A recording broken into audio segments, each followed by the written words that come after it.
Eu vou ler um texto que não é muito comum eu ler, mas eu vou ler porque eu ouvi alguém falando essa semana no Facebook um pouco. Eu nem assisti porque eu continuei assistindo porque eu achei assim uma falta de conhecimento teológico muito grande, falta de conhecimento bíblico mesmo muito grande. Eu quero ler com os irmãos aqui lá em Lucas 22 e 35 que diz assim.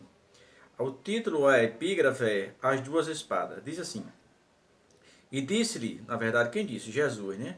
E disse-lhe: Quando vos mandei sem bolsas, alforjes ou sandálias, faltou-vos porventura alguma coisa? E eles responderam: Nada. Disse-lhe, pois, agora,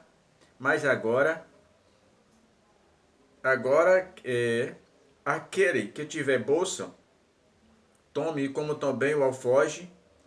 E o que não tem espada, venda a sua veste e compre-a. Porquanto vos digo que importa que em mim se cumpra aquilo que está escrito. Ir com os malfeitores foi contado, porque está escrito de mim, terá cumprimento. E eles disseram, Senhor, eis aqui duas espadas. E ele disse, basta. Irmãos, eu estava assistindo, né? E eu assistindo alguma coisa no Facebook. E a pergunta do irmão para o outro era por que Deus permitiu que Judas estivesse sempre com a espada. Ou sempre armado, como queira dizer. Irmãos, na verdade, a pessoa afirmar que Judas todo o tempo esteve com a espada, e Judas não, que Pedro todo o tempo esteve com a espada, no mínimo, ele nunca leu a Bíblia, ou nunca leu sequer esse texto para que compreendesse.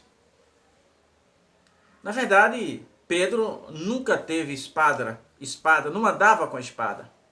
Próximo ao cumprimento do seu ministério aqui na terra, antes daquele grande dia, véspera, Jesus faz essa ordenança no livro de Lucas, no capítulo 22, o versículo que eu li, que o 35, Lucas 22, vamos para que a gente entenda melhor a história, 22 de 35 a seguir, a 38. E Jesus manda que eles vendem as suas coisas para comprar espada. E encontraram duas espadas para comprar. E Jesus disse, basta, essas duas já é o suficiente. Uma, certamente, pelos acontecimentos, ficou na mão de Pedro. E a outra na mão de quem? A Bíblia não diz. A Bíblia não diz. E Jesus disse que era para que se cumprisse as Escrituras. Né? Vamos dar um exemplo aqui. Conheci uma certa história de um pastor que viajou com 2 presbíteros para um lugar longe no sertão. Em certo lugar na estrada, entraram em um pequeno restaurante. E o pastor pediu uma cerveja e 3 copos. E coloca a cerveja nos copos e vai ao banheiro. Quando ele volta, os presbíteros estavam bebendo a cerveja. Mas, na verdade, ele ia falar sobre a cerveja. Ele ia dar uma palavra sobre aquele assunto. Não era para que eles bebessem. Mas eles beberam daquela cerveja. Eles beberam. Prova o despreparo deles dois. Estavam completamente despreparados para o ministério que assumiam. Eles não tinham certeza, eles tinham apenas convicções. Precisamos entender que há uma barreira muito grande, intransponível, podemos afirmar assim, entre a palavra certeza e entre a palavra convicção. A pessoa que tem certeza de alguma coisa, ele mantém sempre constante as suas afirmativas. Ele não muda, ele fica inalterável. Mas aqueles que têm apenas convicções, convicções podem ser alteradas ao longo do tempo. Ou até mesmo horas depois. Porque isso são convicções. Convicções não é certeza. Mas quem tem certeza, aquilo permanece. Então aqueles dois não estavam aptos. Porque eles tinham convicções de alguma coisa, mas não tinham certeza do Deus a que eles estavam servindo. E das exigências da manutenção da salvação. Pois bem, em nenhuma hipótese, Jesus estava permitindo que os discípulos andassem armados. Na verdade, Jesus, que é Deus, 100% homem, ele sabia do que iria acontecer com Pedro, que tudo isso servia de exemplo, porque nós temos dois Pedro, nós temos um Pedro antes daquela segunda pescaria. Porque Pedro só se converte de verdade naquela segunda pescaria que tem até a mesma quantidade de peixe da primeira. A única coisa que você separa a segunda, porque na segunda pescaria Jesus já era ressurreto, não tinha mais nada de homem nele. Já tinha morrido, já tinha ressuscitado. É aquela que aparece peixe assado. Jesus já estava ressuscitado ali. É ali que Pedro realmente se converte. Jesus faz aquelas 3 perguntas: se tu me amas, Pedro? Né? Porque Pedro era um líder nato. É tanto que quando ele desiste do evangelho e decide voltar para a pescaria, vários discípulos os acompanharam. E Jesus sabia disso. Então, aquilo que Jesus permitiu, né, foi para que o próprio Pedro visse o seu desequilíbrio, como que pela espada resolvesse o problema. E para que ficasse escrito isso também para nós. Para que compreendêssemos. Quando Jesus diz: Pedro, coloca a espada na bainha, porque quem com ferro fere, com ferro será ferido. Então,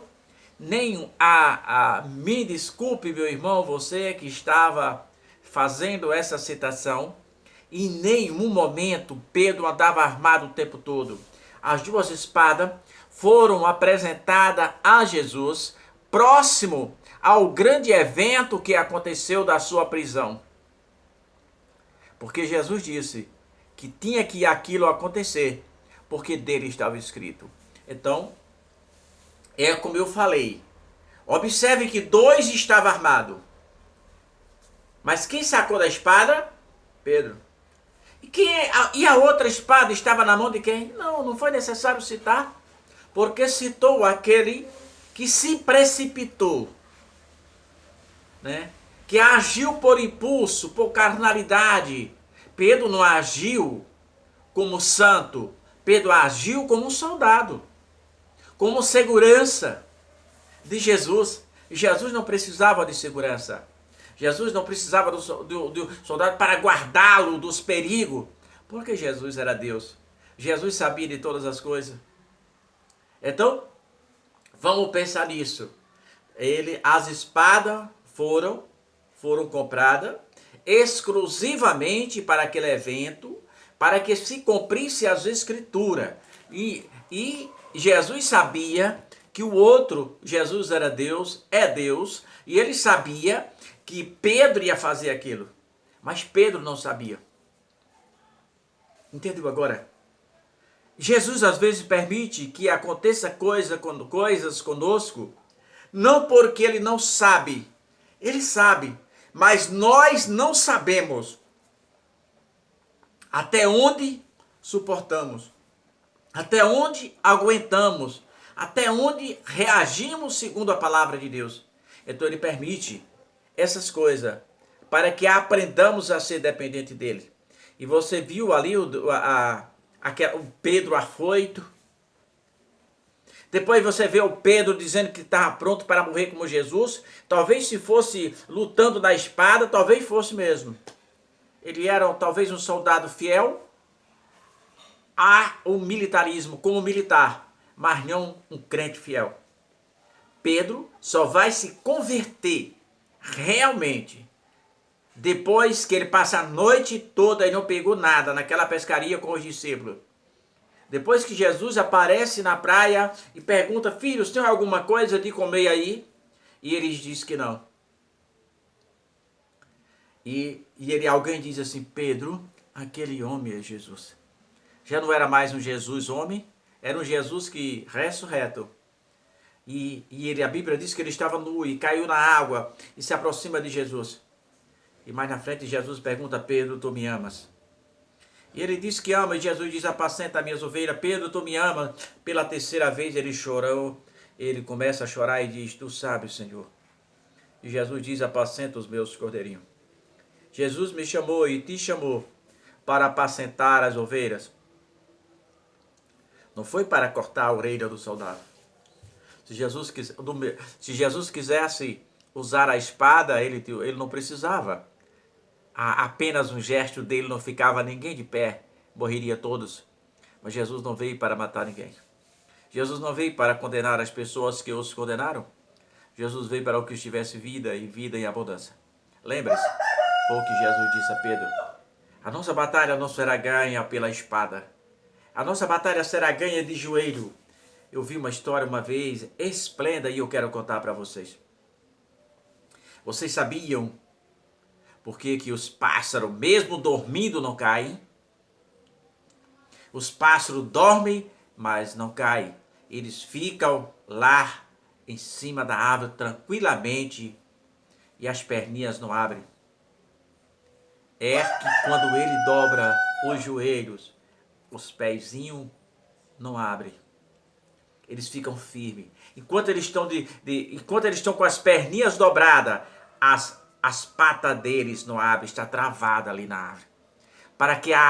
Para que as aves voem, é preciso que ela se levante, para que ela saia. Porque se ela sentar e se abaixar, os pés estão travados. Isso é uma lição para nós. Enquanto estivermos de joelhos, estamos de pé. Enquanto estivermos de joelho, não vamos cair. Mas quando nós nos erguermos e acharmos que já somos fortes, e acharmos que já somos dono de si, acharmos que não precisamos mais de Deus e que não consultamos mais o Senhor, estamos fadados ao fracasso. Pensemos nisso.